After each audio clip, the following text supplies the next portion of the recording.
Assalamualaikum, salam Ramadan. Untuk menu buka puasa hari ini, aku bikin makanan yang legend banget. Makanan ini khas dari daerah Palembang, namanya burgo. Tapi kali ini aku bikin kuahnya yang super simple, bisa dibilang ekonomis. Tapi walaupun ekonomis, rasanya enak banget guys. Recommended untuk dicoba. Nah, bahan apa yang aku gunakan sebagai pengganti ikan gabus? Yuk langsung aja disimak video ini, semoga bermanfaat ya. Untuk bahan kuahnya, ini dia bumbu yang dihaluskan. 2 ruas jahe, 4 kemiri, 5 bawang merah, dan 3 bawang putih. Ini ada ebi atau udang kering. Udang kering ini berbeda dengan udang rebon ya. Seperti ini tampilannya. Ini sudah saya cuci bersih. Beratnya setengah ons atau 50 gram. Nah, fungsi dari udang kering ini sebagai pengganti ikan gabus. Kalau di resep asli itu pakai ikan gabus. Nah, karena ikan gabus itu kalau di wilayah tempat saya tinggal ini di Depok agak sulit carinya dan harganya mahal. Jadi alternatifnya saya pakai udang kering ini. Nah, ini sudah sering sekali saya bikin resep kuah burgo dengan udang kering ini. Rasanya tidak kalah enak dengan yang ikan gabus. Kalau menurut saya malah yang dari udang kering ini jauh lebih gurih rasanya. Oke, ini dihaluskan dulu. Siapkan chopper atau blender.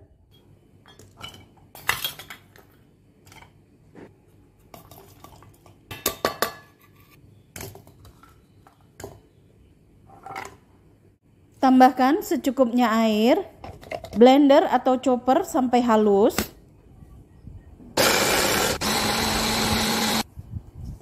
Ini dia sudah halus. Siapkan panci, nyalakan api kompor. Tuang secukupnya minyak goreng. Minyaknya sudah panas. Ini saya mau tumis dulu. 1 batang serai yang sudah dimemarkan. 3 ruas lengkuas yang sudah dimemarkan. Sudah tercium aroma lengkuas dan serainya. Ini tujuannya supaya aromanya harum ya. Masukkan bumbu yang sudah dihaluskan.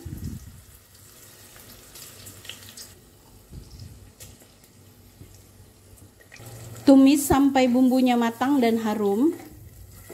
Aduk-aduk. Air blenderannya ini sudah susut, bumbunya sudah harum dan sudah matang. Tambahkan setengah sendok teh bubuk jinten. Bubuk ketumbar 1 sendok teh. Aduk-aduk. Tambahkan air sisa blenderan. Tambahkan air putih.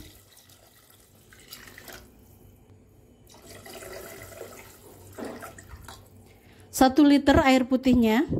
Aduk-aduk dulu. 130 ml santan instan.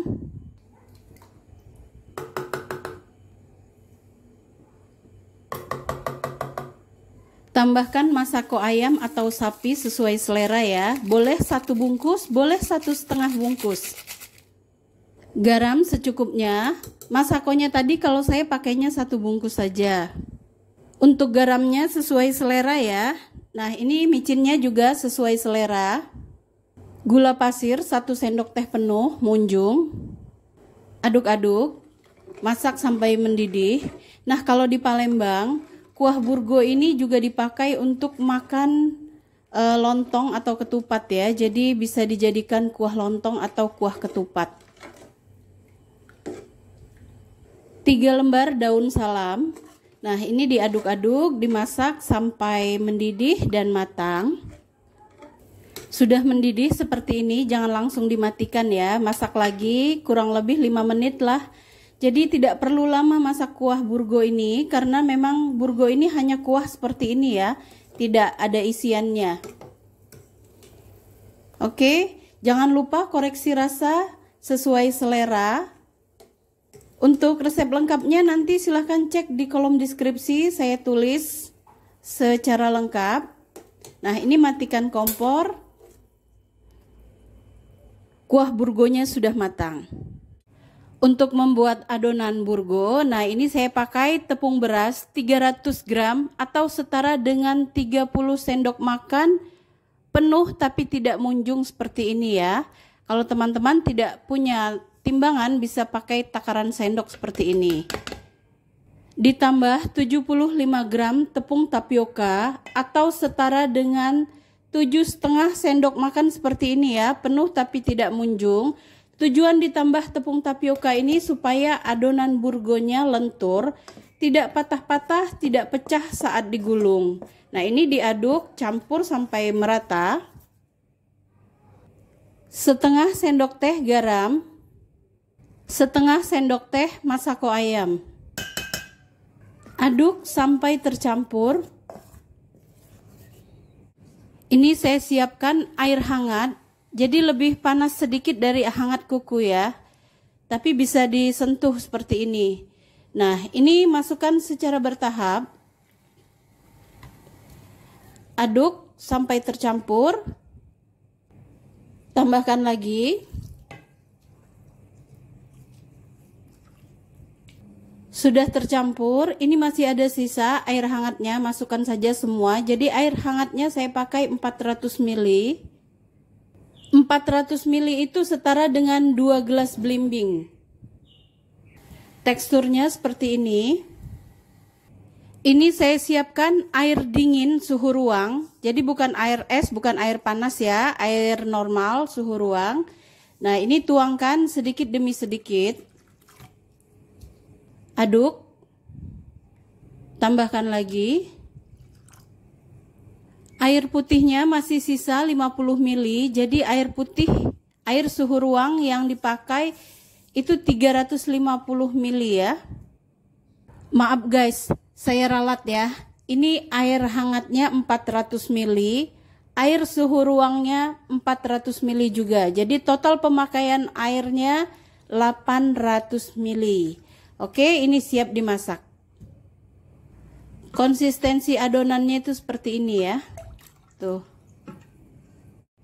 Ada yang hampir kelupaan ini, saya tambahkan 1,5 sendok makan minyak goreng. Tujuannya supaya adonannya lentur. Aduk-aduk sampai minyaknya tercampur. Oke, ini siap untuk dimasak. Siapkan kukusan dan panaskan. Nah, ini di bagian tengah kukusan kan ada besi yang mengganjal seperti ini ya. Ini kalau diletakkan loyang seperti ini, posisinya tidak pas, jadi miring. Nah, untuk mensiasatinya, saya alasi dulu dengan loyang. Nah, ini sudah rata ya.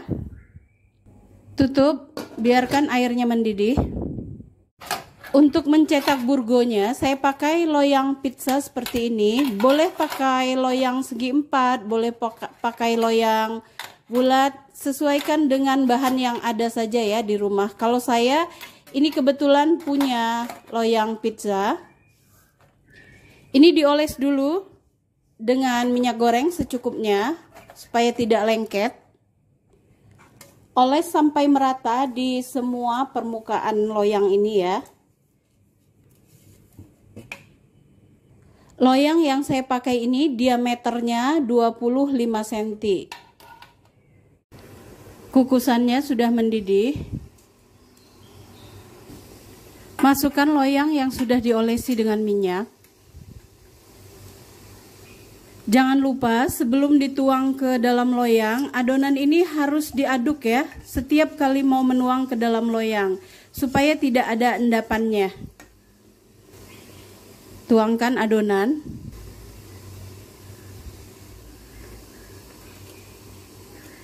Rata-ratakan, biasanya 3 centong sayur seperti ini ya, sudah rata. Oke, ini ditutup. Kurang lebih 3-5 menit sudah matang. Nanti kita cek. Sudah matang. Nah, ciri-cirinya matang. Ini permukaannya sudah tidak basah lagi, dan kalau disentuh seperti ini sudah tidak lengket. Ini panas banget, sebelum diangkat api kompornya saya kecilkan dulu ya, supaya uap panasnya berkurang. Nah, ini mengangkatnya pakai capitan. Seperti ini ya, tuh. Masukkan lagi loyang yang kedua. Nah, ini bisa langsung diisi adonan seperti di awal tadi. Tutup kukusannya. Kukus kurang lebih 5 menit sampai matang.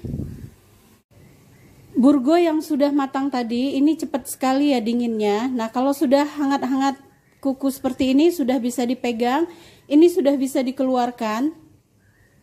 Sisir dulu bagian pinggirnya dengan spatula. Jangan lupa spatulanya diolesi dengan minyak goreng, supaya mudah. Seperti ini ya, tuh. Nah, sekelilingnya.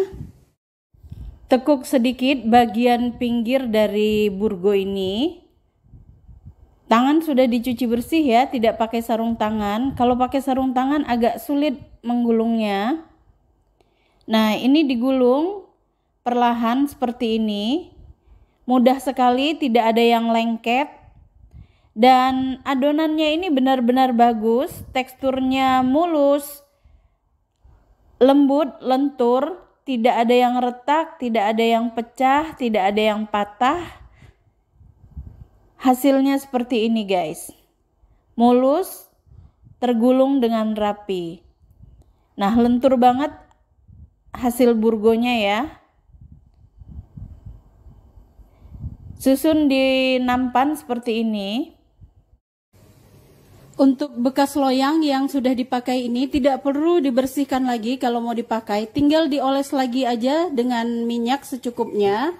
Nah, bagian bekas-bekas burgonya ini tidak usah dibersihkan.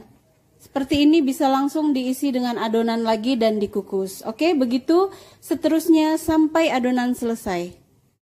Proses masak burgonya sudah selesai. Satu resep ini jadi 11 gulung. Nah, seperti ini, simple ya buatnya, nggak repot.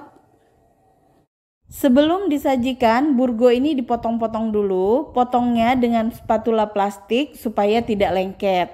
Bentuknya saya potong serong seperti ini supaya nanti saat disusun di piring, tampilannya jadi cantik.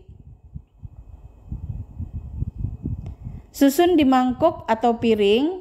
Untuk banyaknya sesuaikan saja dengan kebutuhan. Dan ini sudah selesai disusun, tinggal ditambah pelengkap lainnya. Untuk menyantap burgo ini lebih pas disantap dengan sambal. Sambal yang saya pakai di sini saya pakai sambal cenge. Sambal cenge ini sambal khas Palembang. Bisa untuk makan nasi, bisa untuk makan nasi uduk, lontong sayur, burgo, ketan tumis dan sebagainya. Nah, video sambal cenge ini sudah pernah saya share ya. Nanti link videonya saya sertakan di deskripsi. Sudah azan maghrib, selamat berbuka puasa guys. Saya sudah minum air putih dan ini lanjut mau makan burgo. Bismillah, sebelum diaduk pakai sambal, saya mau rasakan rasa original kuah aslinya. Nah, ini mantap banget. Gurih perpaduan antara santan, udang kering, dan bumbu-bumbunya. Mantap banget. Ini yang sudah dicampur dengan sambal. Makin mantap lagi guys rasanya. Sambal cenge memang cocok banget dimakan dengan burgo. Walaupun kuah burgo ini dibuat tanpa ikan gabus, tapi rasanya nggak kalah enak guys. Tekstur burgonya juga bagus banget, lentur, lembut-lembut kenyal, rasanya enak banget. Recommended banget resep ini untuk dicoba. Oke, terima kasih sudah menonton video ini. Jangan lupa di-recook ya. Sampai jumpa di video selanjutnya. Assalamualaikum.